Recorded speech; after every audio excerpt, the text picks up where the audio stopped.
और पूर्ति करें। अब हम सभी लोग श्रद्धा पूर्वक भाव से भगवान श्री विघ्नवल्ली कुठार विघ्नहर्ता श्री गणेश जी का ध्यान करेंगे। सर्वप्रथम हाथ में अक्षत पुष्प लेकर गणेश भगवान से सद्बुद्धि और निर्विघ्नता की कामना करेंगे। ओम दधानं मृगाली मनीषा ममने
अखंड सुख सौभाग्य समृद्धि में वृद्धि प्रदान करें।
श्री स्वामी कुमार कार्तिकेय जी का ध्यान करें और इनके 6 मुख हैं और 12 भुजाएं 12 भुजा धारण करते हैं और ये गणों में अमर हैं। इनसे कामना करनी है कि प्रभु आप सभी प्रकार से हमारी रक्षा सुरक्षा करें और हमारी जो कामनाएं हैं उनकी आप पूर्ति सिद्धि करें। श्री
निवारण करें ऐसी श्री वीरभद्र जी से कामना करेंगे।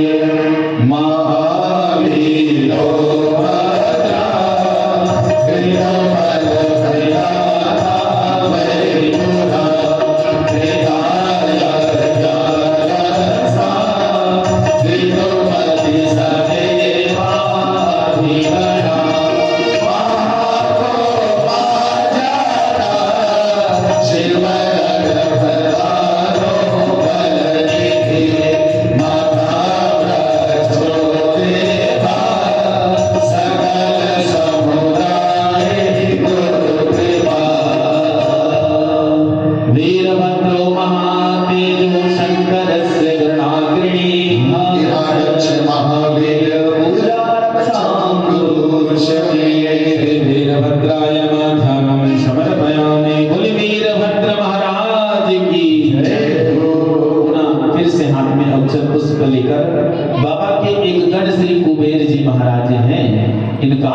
और संपत्ति के द्वैतक धनील को धनाधिपति धनाध्यक्ष कहा गया है। इस संसार में कलिकाल में धन अर्थ का बड़ा ही महत्व है। बिना अर्थ के कोई कार्य हो पाना संभव नहीं है।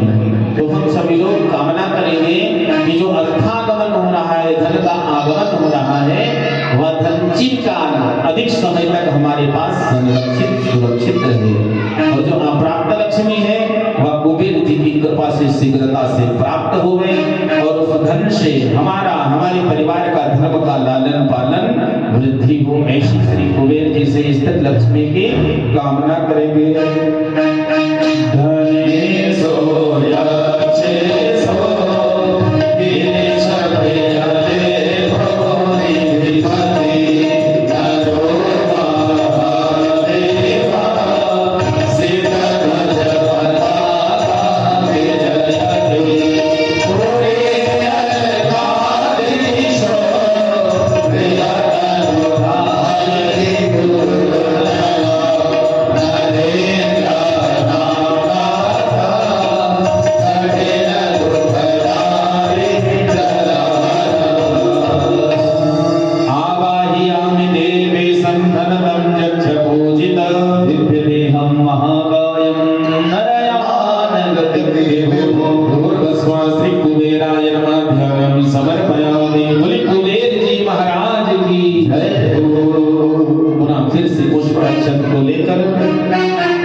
हमारे यजमान जी ध्यान दें, आपने कीर्ति मुख महाराज जी का कभी दर्शन किया है? इनका पूजन किया है?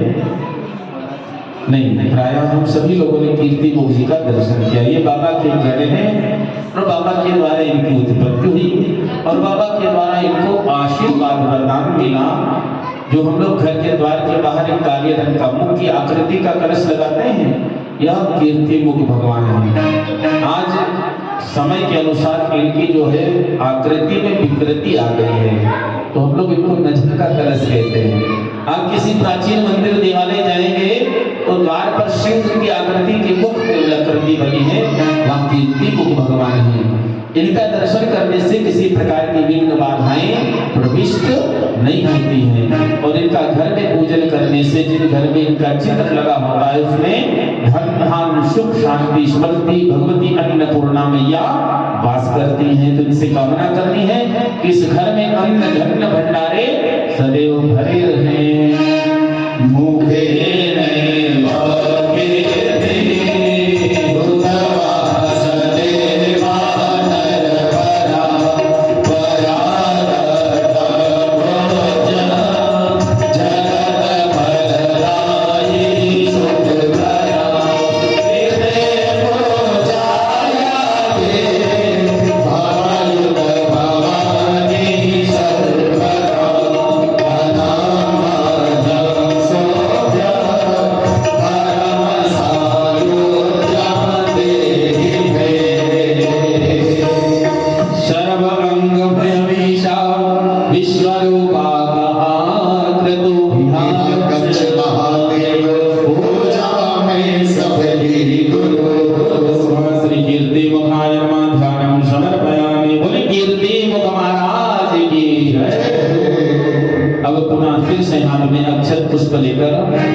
सर्पराज का दर्शन करना तो भयकारी है, पर इनका दर्शन करना, दर्शन प्राप्त हो जाएगा, स्वप्न में भी दर्शन हो जाए तो समझो हमारी कामनाओं की सिद्धि हो गई है।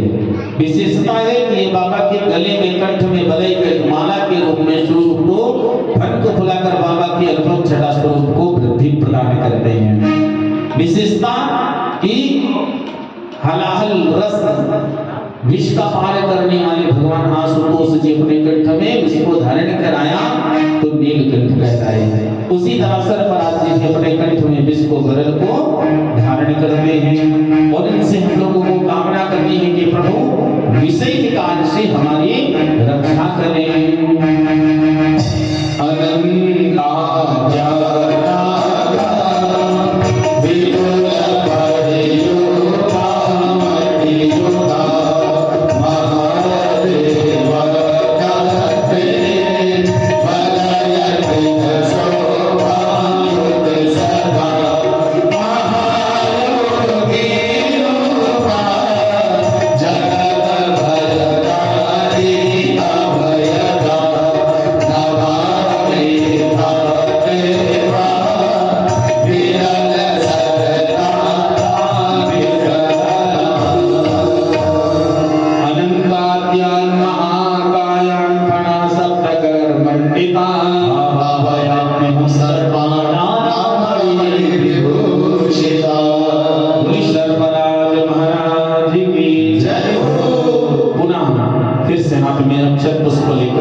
नंदीश्वर महाराज स्वयं धर्म के अवतार स्वरूप हैं। कोई चार पैर के पशु नहीं है कि बाबा के सेवा में सदैव खड़े रहने के फल मिलेगा, मिष्ठान मिलेगा।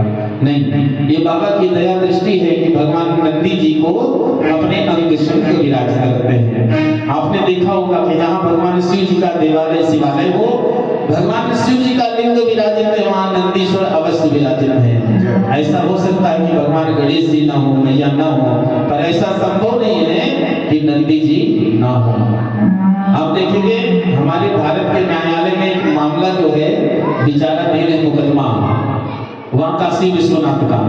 भगवान बाबा के दर्शन हम लोग नहीं कर पा रहे हैं, अभिषेक नहीं कर पा रहे हैं, पर नंदीश्वर बता रहे हैं, नंदीश्वर जी बता रहे हैं कि बाबा यहीं पर विराजित है सामने पर। तो ऐसा सुख सौभाग्य मिलेगा। हम लोगों को कामना करनी है कि बाबा की ऐसी ही अखंड भक्ति कृपा हम लोगों को प्राप्त होती रहे, और जो हमारी कामना है वह नंदी जी के कार्य में मानसिक रूप से निवेदित करना है कि प्रभु से पूर्ण करें। सदा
और भगवान आशुतोष महादेव पार्थेश्वर जी का हम लोग ध्यान करेंगे और बाबा से प्रार्थना करनी है, याचना करनी है कि जिस प्रकार से आप हमारे गृह मंदिर में, हमारे घर आंगन में पार्थिव संपूर्ण परिवार के साथ विराजित हुए हैं, ऐसे ही हमारे वर मंदिर में सदा सर्वदा आपका पावन विग्रह विराजित विद्यमान रहे और हम श्रद्धापूर्वक नित्य प्रभु चित्त से आपका स्मरण करें। और प्रभु आप सभी प्रकार से हमारी कामनाओं को पूर्ति करते हुए अपनी भावनी अखंड भक्ति का दान करें। मोह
कर्म किया है उसको समझे।